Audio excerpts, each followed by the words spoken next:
Yang Hansen fan. I have been since I saw the tape on him. I know Ryan Russillo's also been on him. I'm not the first person to make this proclamation, but I saw one like highlight tape of him. I'm like, why isn't this guy like top 3 pick?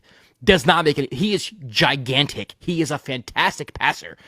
I mean, he's like Arvydas Sabonis, just a Chinese version. I wouldn't go that far. Arvydas was a fantastic passer, and Yang has a long way to go.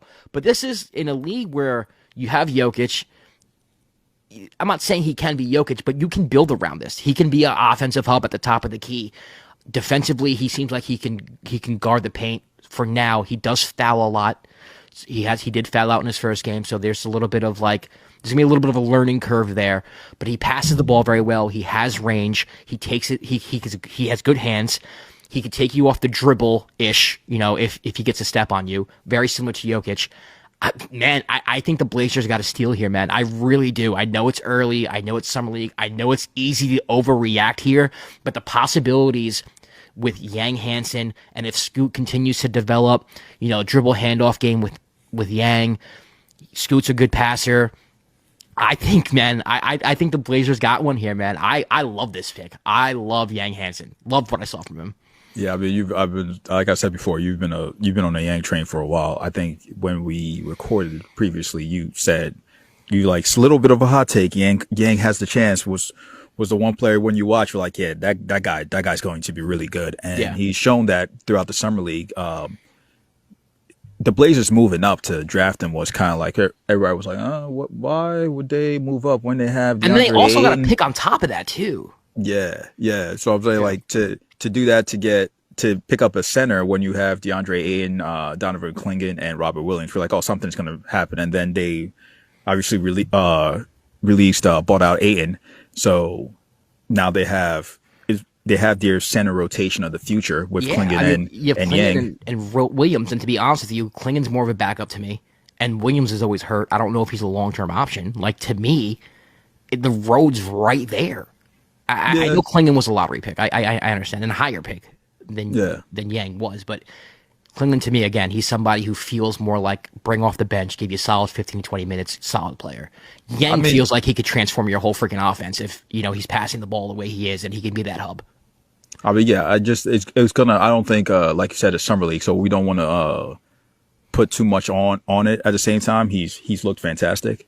I don't personally believe he's going to start day one, or eventually he's going to end up falling into that. But he's looked great in like you said, being a hub from the center position, like kind of like in the Jokic mode, being a center that can pass, can shoot, can finish, can direct traffic. He's pointing people. You go here, set the screen, and then like making the play on top of it. Making the plays, like crazy, bro. Just really smooth, and like he's like that's a really tall kid too. On top of that, like they're the big tariff, baby. No, like there was a couple of plays. I was like, when he was getting the lane and finishing dunks, I'm like, that's a really tall kid. And the reports kept coming up about how much extensive scouting the Blazers were doing to see him, so they really loved him, and it's shown why. Like he's been great. He's been great like throughout this summer league. He's such a fun watch, and like it makes the Blazers team look like you said,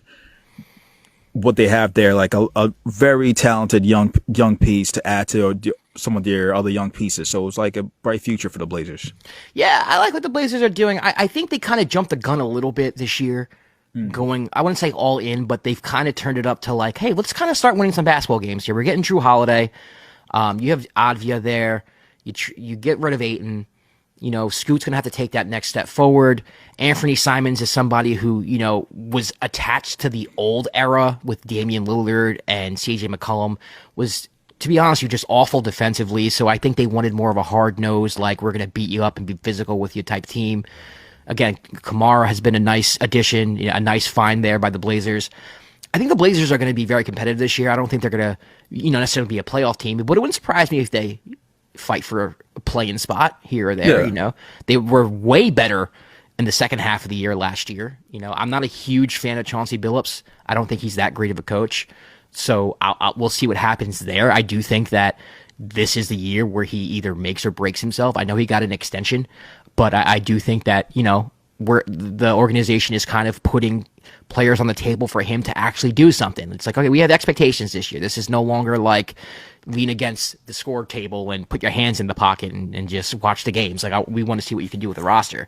But I do think, man, maybe not in year one, maybe a little bit in year one, but going forward, I think Yang, like, he's somebody you can run the offense through. And if Scoot Henderson can develop into anything remotely close to what we thought he could be, you might be looking at a different version of like Jokic and Murray. Not saying that Yang is Jokic, not saying that Scoot is, Murray, but in a way where it's like you have that 2-man game with the big and the point guard, and it's their own version of it. I think it's exciting time to be a Blazer fan right now. I do. Yeah, I agree with that.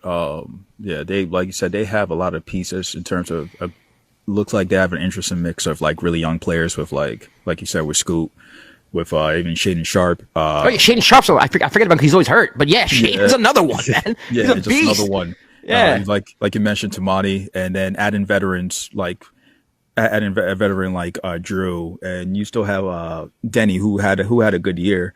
So that's a lesser interesting mix of players. Like you said, it's like with that type of team, they probably have the expectations to at least like if they have the expectations to make the playoffs. It might not be the case, but playing is still a strong possibility. The West is crazy, but having all these like really good players and really good young players, you could kind of